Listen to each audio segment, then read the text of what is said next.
yang baru tentang gerak parabola dan gerak melingkar. Tapi untuk hari ini khusus Ibu akan membahas tentang gerak parabola. Nah, setelah belajar hari ini, kalian akan paham bagaimana menerapkan atau menganalisis gaya-gaya yang terjadi pada gerak parabola, vektor-vektor apa saja yang terjadi, dan di mana kita mengaplikasikan gerak lurus berubah beraturan yang kemarin pada kasus ini. Jadi, kita harus mengamati dengan sesederhana mungkin. Perhatikan baik-baik persamaan yang Ibu telah tulis. Ibu tuliskan dulu persamaannya supaya kalian melihat, oh modelnya sama dengan gerak lurus berubah beraturan. Nah, kita tinjau dulu gambarnya. Amati dulu gambarnya. Pertama, gerak parabola itu gerak yang misalnya kita melempar sesuatu atau bola ke atas, tapi agak miring. Jadi ada sudutnya. Jadi di sini ada sudut. Jadi kalau kita melempar ke atas tapi agak miring, jadi di sini akan terbentuk sudut. Nah, kecepatan yang kita lakukan namanya V0. Kecepatan yang diberikan di awal itu namanya V0. Jadi ketika kita melempar dengan V0, maka akan terjadi gerakan yang seperti ini. Coba amati, kalau ada orang yang melempar pasti model lemparannya akan seperti ini. Nah, kalian harus paham bahwa ini sama dengan gerak vertikal ke atas. Ketika kita melempar ke atas seperti ini dan akan kembali ke bawah, kecepatan yang terjadi di sini V0 akan sama dengan kecepatan pada saat dia turun lagi ke bawah. Ini sama dengan V0. Nah, kalau di atas sini V sama dengan 0, tapi ada Vx-nya. Jadi meskipun di atas ini sudah 0 untuk bergerak ke atas, tidak mau lagi naik ke atas, tapi dia masih punya kecepatan untuk bergerak secara horizontal. Makanya modelnya seperti ini. Nah, jadi di dalam gerak parabola ada dua gerakan yang terjadi, yaitu gerak lurus berubah beraturan secara horizontal dan gerak lurus berubah beraturan secara vertikal. Jadi ada secara berdasarkan sumbu X dan ada komponen di sumbu Y.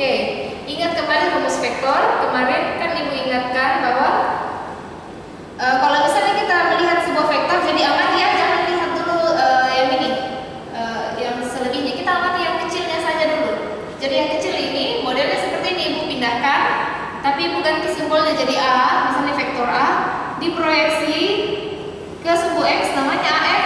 Makanya di sini akan muncul nanti yang kita gunakan. Ingat rumus gerak lurus berubah beraturan, yaitu VT sama dengan V0 plus minus GT. Ini untuk gerak yang vertikal. Kalau horizontal, VT sama dengan V0 plus minus AT, seperti ini. Oke. Jadi ini untuk gerak vertikal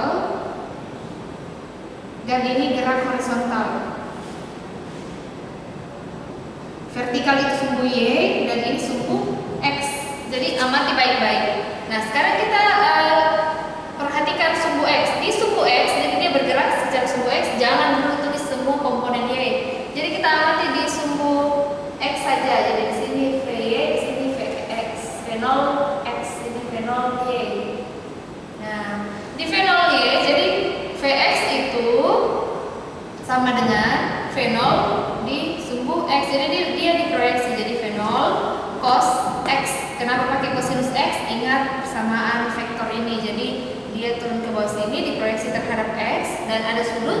Dan sudut ini diapit oleh vektor V0 dengan sumbu X, maka kita pakai istilah cosinus seperti itu. Sama dengan di sumbu Y, VY itu sama dengan V0Y. Jadi V0 dot sin theta. Jadi ingat, karena VY itu dia bergeraknya ke atas, jadi pakai rumus yang ini, dia vertikal ke atas berarti ditambah dengan percepatan dan dikalikan dengan waktu. Tapi karena dia bergerak ke atas, berarti kita harus pakai tanda minus karena dia terjadi perlambatan ke atas, seperti itu. Jadi semua persamaan ini sebenarnya tergantung dari pemahaman kalian. Kalau kalian paham di dua pertemuan sebelumnya tentang vektor dan gerak lurus berubah beraturan, kalian akan paham kenapa rumusnya bisa seperti ini. Jadi ini diperoleh dari yang ini ya. Ini diperoleh dari persamaan ini di atas Kalau yang ini ingat persamaan S sama dengan V0 T plus minus 1/2 AT pangkat 2. Makanya ini persamaannya. Jadi yang ini kembali lagi ke persamaan ini. Seperti itu. Jadi ini sama saja dengan gerak lurus berubah beraturan ya. Jadi kalau gerak parabola sebenarnya erat kaitannya dengan gerak lurus berubah beraturan. Nah, kalau ditanyakan berapa kecepatannya? Kecepatannya itu pakai rumus resultan. Jadi seperti resultan vektor sebelumnya. Jadi semua komponen X dikumpulkan dan semua komponennya dikumpulkan. Kemudian ditarik akarnya dan jangan lupa dikuadratkan masing-masing komponennya. Nah, untuk tangan A ini biasanya kadang-kadang kita butuhkan tangan A supaya kita bisa tahu berapa sudut di sini. Itu biasanya untuk mencari tahu berapa sudut kemiringan melemparnya, biasanya kita gunakan persamaan ini. Kemudian kita lanjut di soal-soal yang sering sekali muncul. Biasanya dia minta berapa tinggi maksimum ketika kita melakukan gerak parabola. Jadi sering sekali muncul persamaan ini. Tinggi maksimumnya berapa? Jadi tinggi maksimum yang ini ya. Berapa tinggi maksimum saat kita melempar dengan kecepatan sekian dan sudut sekian. Jadi kalau misalnya diketahui sudutnya, tinggal masukkan dalam persamaan ini. Kecepatan awal yang digunakan yang ini. Kemudian gravitasi, kalau di soal tidak ditetapkan gravitasi bumi untuk anak SMA, bukan lagi kayak anak SMP ya. Kalau SMP itu pakainya 10 meter per sekon kuadrat. Kalau anak SMA gunakan 9,8 meter per sekon pangkat 2.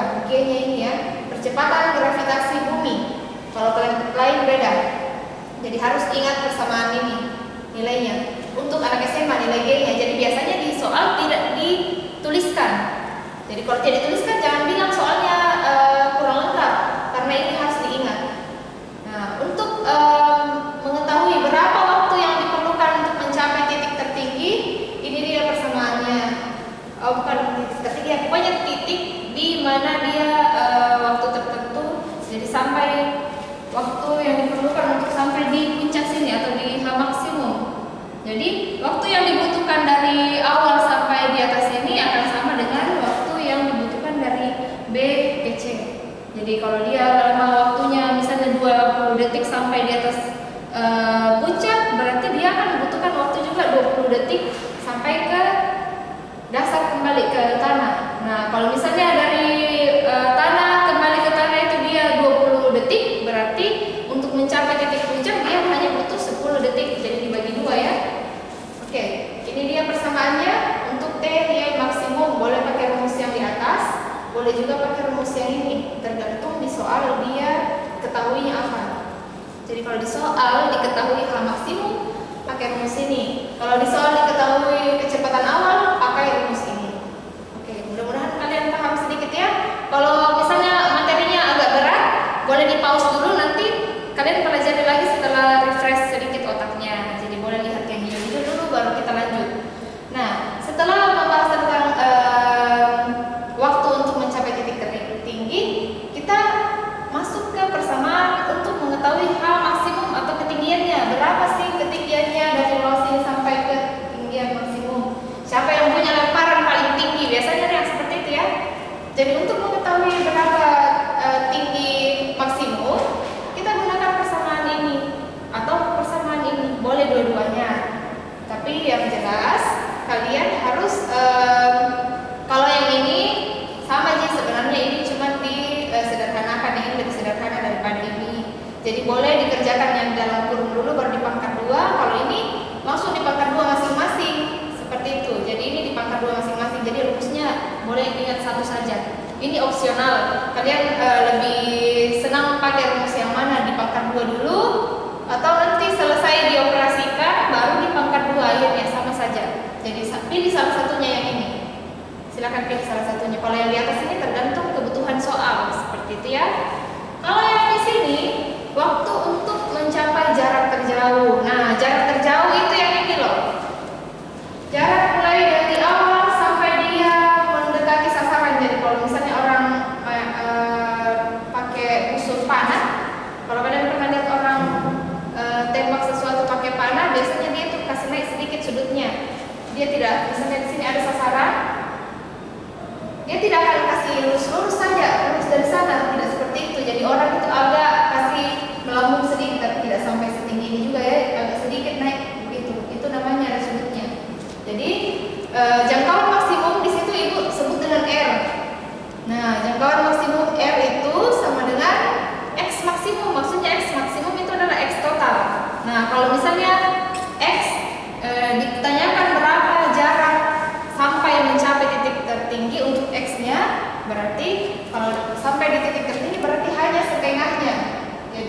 sampai di sini namanya 1/2 X maksimum atau 1/2 R.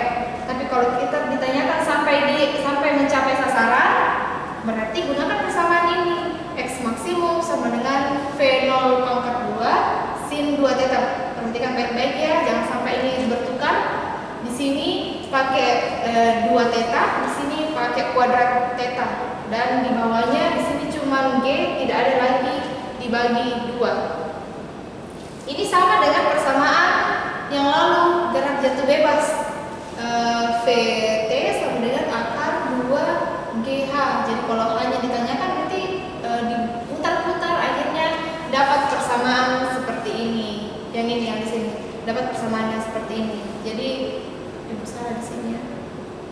Jadi ini untuk H maksimum yang di sana. Jadi persamaan ini kembali lagi seperti ini. Jadi yang penting paham tentang gerak lurus beraturan dan gerak lurus berubah beraturan.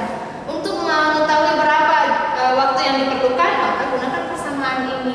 Persamaan ini juga kembali lagi ke persamaan gerak lurus berubah beraturan. Jadi diturunkan semua, hanya persamaan-persamaan yang disubstitusi kalau di matematika istilahnya. Oke, mungkin hari ini Ibu rasa cukup materinya dan lumayan padat ya. Siapa yang merasa pusing, mudah-mudahan kalau yang merasa pusing masih bisa putar videonya lagi sampai mengerti. Demikian penyampaian dari Ibu. Terima kasih dan selamat belajar.